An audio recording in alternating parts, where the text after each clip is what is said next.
Hello दोस्तों, आज की कहानी की लेखिका हैं सारिका चौरसिया। गर्मा गर्म पूरियों की भीनी भीनी खुशबू से उसके मुंह में पानी आ रहा था। इधर कड़ाही से पूरियां उतरती, उधर वे दौड़ दौड़ सबकी प्लेटों में परोसने चली जाती। जब तक वे दूसरी खेप लेकर पहुंचती, तब तक पहली खेप की पूरियां प्लेटों से गायब दिखती। भूख उसे भी लगी थी। उसने तो सुबह से कुछ भी नहीं खाया था, पर कौन मानेगा। एक सुबह से जो सबके हाथों में दूध, चाय, नाश्ता, खाना पहुंचाती रहती है। रसोई की लगभग सभी जिम्मेदारियां अब उसके ही तो हाथों में रहती हैं। फिर भला वे खुद कुछ नहीं खाती होगी। सच ही तो है, उसका अधिकतर समय रसोई में ही तो बीतता है। अभी रसोई बनवाने का काम अम्मा जी उससे नहीं लेने देती, लेकिन आटा गूंदने से लेकर साग सब्जी काटने, नाश्ता खाना लगाने तक सभी काम उसके जिम्मे हैं। सबको खिलाने पिलाने के बाद घर की साफ सफाई, कपड़े इत्यादि सभी काम अब उसे ही करना होता है।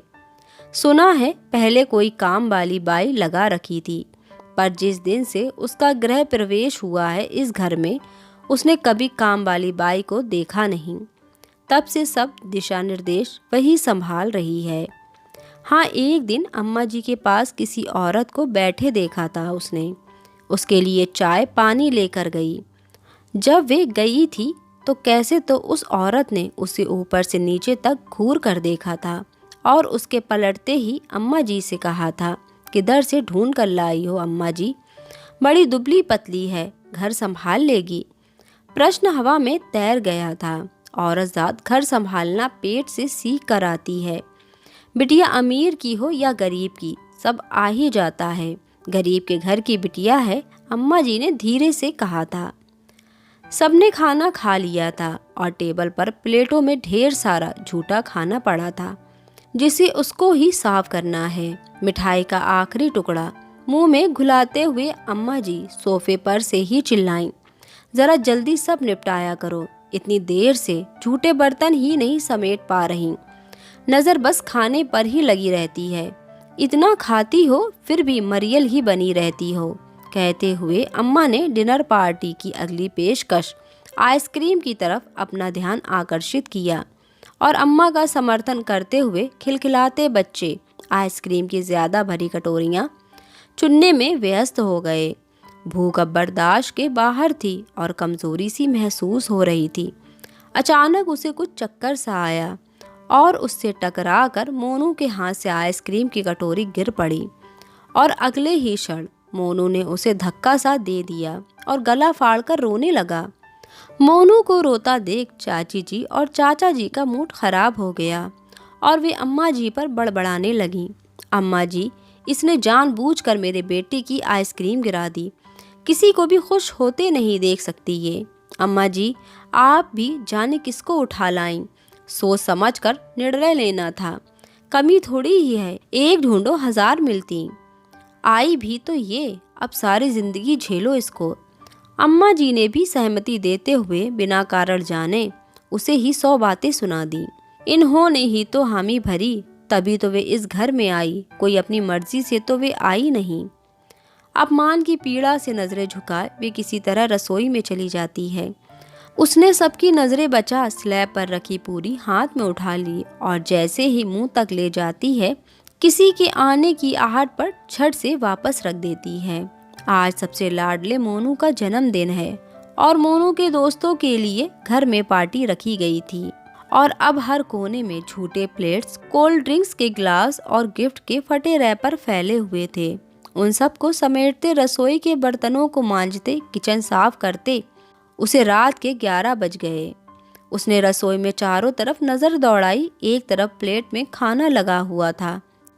तोड़ी हुई पूरियों के टुकड़े देखकर वे समझ गई बच्चों की छोड़ी हुई झूठन का सही इस्तेमाल किया गया है। भूख की व्याकुलता से पीड़ित हो वो ज्यों प्लेट उठाती है, अम्मा जी की कर्कश आवाज से हड़बड़ा जाती है। अभी तो अम्मा जी के पैर भी दबाने थे। पास पहुंचते ही अम्मा ने उल्हाने देते हुए पैर फैला दिए। तुम्हारा वश चले तो तुम मेरी जान ही ले लो, बुढ़ापे में समझोगी बूढ़े शरीर की तकलीफ। पैर दबाते हुए वे सोचती है, भूखा शरीर बुढ़ापा देख पाएगा तब तो अम्मा जी। अम्मा जी तो अम्मा जी, चाची जी भी कम नहीं। माना कि अम्मा जी बूढ़ी हैं तो उनके पैरों में दर्द रहता होगा, पर चाची जी वे तो अभी जवान ही हैं। अब उसके सब काम संभाल लेने के बाद से चाची जी को कोई ज्यादा काम भी नहीं रहता। बस एक बार खड़े होकर सब बना दिया और अपने कमरे में गुम हो गईं। बाकी पीछे तो सबको खिलाना पिलाना देना लेना सब काम उसके जिम्मे। तब क्यों उन्हें भी उसको देखते साथ ही पैरों में दर्द होने लगता है। कभी कोई ये नहीं सोचता कि उसको भी कहीं दर्द होता होगा, उसको भी आराम की जरूरत लगती होगी। थकान से त्रस्त जाने कब उसे झपकी सी आने लगी। उसकी झपकी का आभास पाकर बदनिंदाई सी आराम फरमाती अम्मा जी ने जोर से अपने पैर झटके और बड़बड़ाते हुए बोली, जा खा के मर, जरा सा काम कह दो तो काया मरने लगती है तेरी। तानों उल्हानों और फटकार से पेट भर चुकी वे रसोई में पहुंचती है। प्लेट की पूरियां चूहे कुतर कुतर कर खा रहे थे। उसे उन चूहों पर दया सी उमड़ आई। जा गड़े जी, तुम्हारा ही पेट भरे, सोचकर नल से ही चुल्लू लगाकर पानी पीकर वे रसोई की बत्तियां बंद कर सोने का उपक्रम करने लगती हैं। किंतु भूख से कुलबुलाती अंतड़ियां सोने से इनकार कर देती हैं। कल भी घर की साफ सफाई करते करते बहुत देर हो गई थी और ढंग का कुछ खा नहीं पाई थी, और आज सुबह से तो हाथ बस चकर घिन्नी ही बने हुए हैं। वे सोचने लगी, इतने लोग हैं घर में, लेकिन मजाल है कोई एक गिलास पानी भी खुद से उठा ले। हर तरफ उसके नाम का शोर और हर कोई चाहता है उसकी पुकार वे पहले सुने। उसकी आंखों के कोरों से गरम गरम आंसुओं की बूंदें उसके गालों पे लुढ़कने लगीं। कितना चाहती थी वे आगे पढ़ना। जब सबको किताबें पढ़ते देखती तो उसकी भी इच्छा बलवती हो जाती।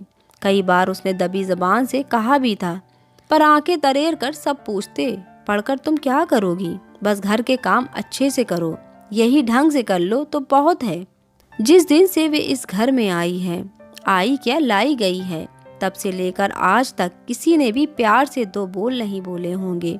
हाँ, कमी निकालने बोलो तो उसके हर काम में बड़े से लेकर छोटा तक 100 कमियां जरूर निकाल देता है।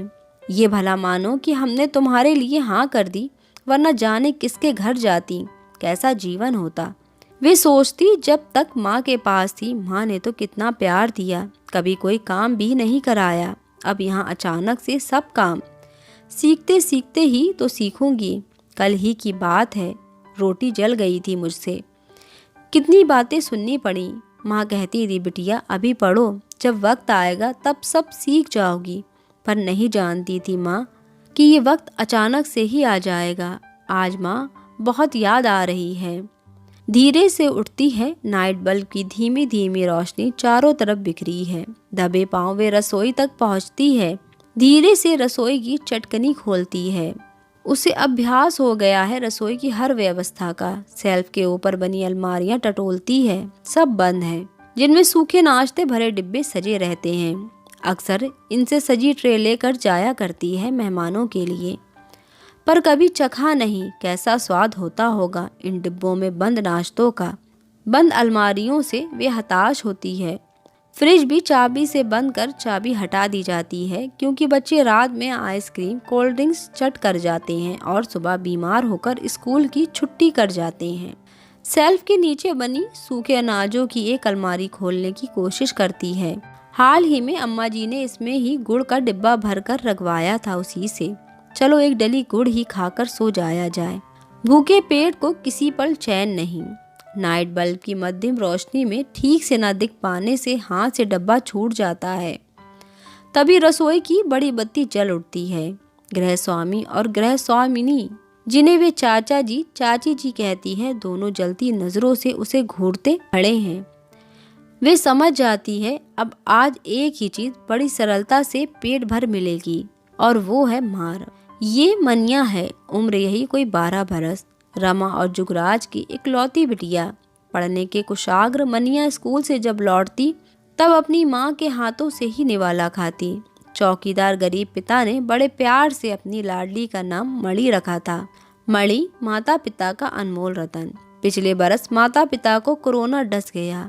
तब दूर के रिश्तेदार मनिया को यहाँ छोड़ गए थे अम्मा के पास, और मनिया अब इस घर की बिना तनख्वाह 24 घंटे सुलभ नौकरानी है। शायद अब पूरा जीवन इसी घर में ही ऐसे ही बिताना होगा, कोई दूसरा ठौर नहीं। दोस्तों, अगर आपको ये कहानी पसंद आई हो तो प्लीज़ वीडियो को लाइक कीजिएगा और चैनल को ज़रूर सब्सक्राइब कीजिएगा। Thanks for watching.